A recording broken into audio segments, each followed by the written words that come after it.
Bahlul rahmatullah alaih berkata, ketika aku berjalan di sebuah jalan di Basrah, aku bertemu dengan beberapa anak laki-laki yang sedang bermain buah kenari dan badam.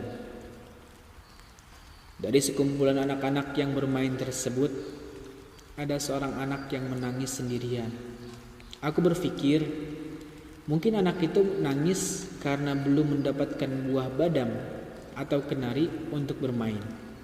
Aku berkata kepadanya, "Nak, janganlah engkau menangis lagi. Aku akan memberimu beberapa buah badam dan kenari untuk engkau mainkan." Anak itu memandangiku dan berkata, "Bodoh, apakah kita dilahirkan untuk bermain-main?"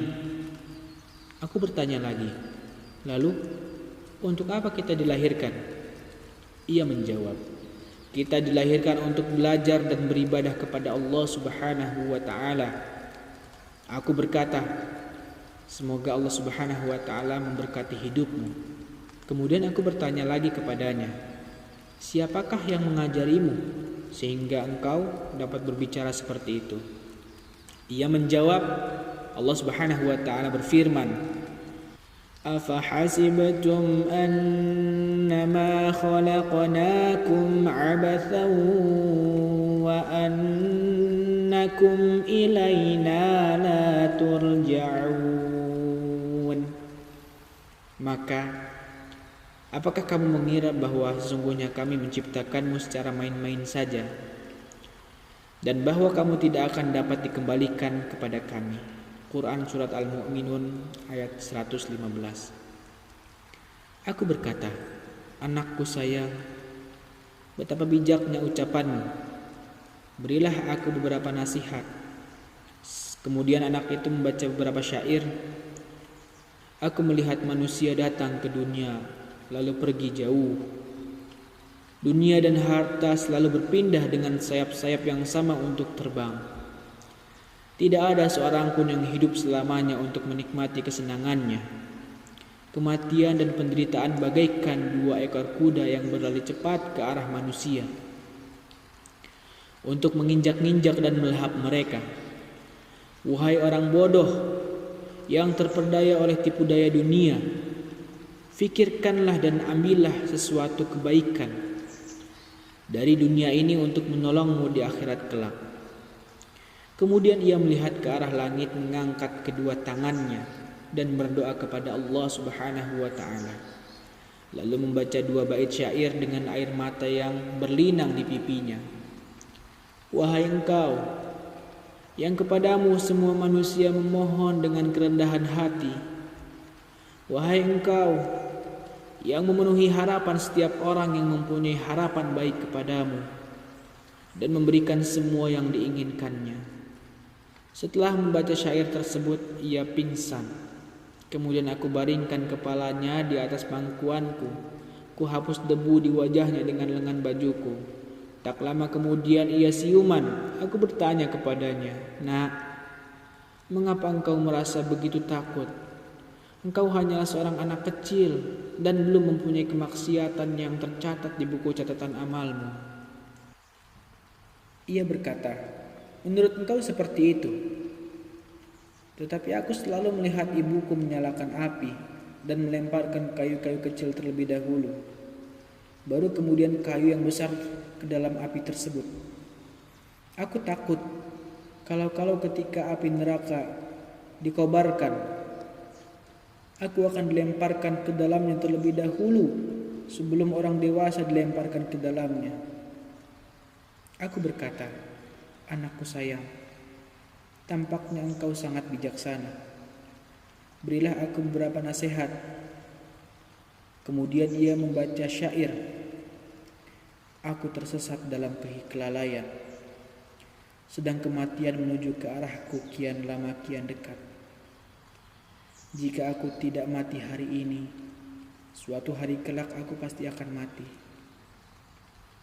Aku manjakan tubuhku dengan pakaian-pakaian yang halus dan mewah, padahal tubuhku akan membusuk dan hancur di dalam kubur. Aku bayangkan tubuhku berangsur-angsur akan hilang, sedikit demi sedikit berkurang, hingga tinggallah kerangka tanpa kulit dan daging. Aku melihat umurku kian habis, namun keinginan-keinginanku belum juga terpuaskan. Perjalanan panjang terbentang di hadapanku, sedangkan aku tidak memiliki bekal untuk menempuh perjalanan tersebut. Aku mendurhakai Tuhanku dan melanggar perintah-perintahnya dengan terang-terangan, padahal Dia mengawasiku setiap saat. Aku menuruti hatiku dalam perbuatan-perbuatan yang memalukan. Apapun yang telah terjadi tak dapat dihapuskan, dan sang waktu bila telah berlalu tak dapat ditarik kembali. Wahai, aku berdosa secara rahasia. Tidak pernah orang lain mengetahui dosa-dosaku yang mengerikan. Tetapi esok, rahasia dosa-dosaku akan ditampakkan dan akan diperlihatkan kepada Tuhanku. Aku berdosa kepadanya walaupun hati ini merasa takut. Aku sangat mempercayai ampunan-Nya yang tak terbatas. Aku berdosa dan tak tahan menanggung malu. Tetapi aku bergantung kepada ampunan-Nya yang tak terbatas. Siapa lagi selain Dia yang akan mengampuni dosa-dosaku? Sungguh, segala puji hanyalah baginya. Seandainya tidak ada azab setelah kematian, tidak ada janji akan surga, tidak ada ancaman akan neraka, kematian dan kebusukan cukuplah sebagai peringatan agar kita menjauhi kesia-siaan. Namun akal kita bebal. Kita tidak mengambil peringatan apapun sekarang. Sekarang tidak ada harapan lagi buat kita, kecuali Yang Maha Pengampun mengampuni dosa-dosa kita. Karena bila seorang hamba berbuat salah, Tuannya sajalah yang dapat mengampuninya. Tak diragukan lagi, aku adalah orang yang terburuk di antara hamba sahaya. Aku telah mengkhianati perjanjianku dengan Tuhanku yang dibuat di keabadian, dan hamba yang bodoh yang janji-janjinya tak berarti. Tuhanku, bagaimana nasibku kelak ketika api membakar tubuhku, api yang melelehkan batu yang paling keras. Aku akan seorang diri ketika dibangkitkan dari kubur. Wahai Tuhanku yang Maha Esa, yang tiada sekutu terhadap keagungan-Mu, belas kasihanilah aku dalam kesendirianku, ketika aku ditinggalkan oleh segalanya. Syair-syair itu begitu menyentuh kalbuku, sehingga aku jatuh pingsan karenanya. Beberapa saat kemudian, ketika aku sadarkan diri, anak itu telah pergi. Aku bertanya kepada anak lain tentang anak itu. Mereka menjawab, "Tidakkah engkau mengenalinya? Ia adalah keturunan dari Imam Husain radhiyallahu an." Aku sudah yakin bahwa dia adalah anak keturunan orang yang sangat mulia. Maka tidaklah mengherankan jika ia dapat mengucapkan kata-kata yang penuh dengan hikmah. Semoga Allah Subhanahu wa taala memberikan kepada kita berkah doa dari keluarga ini. Amin ya rabbal alamin.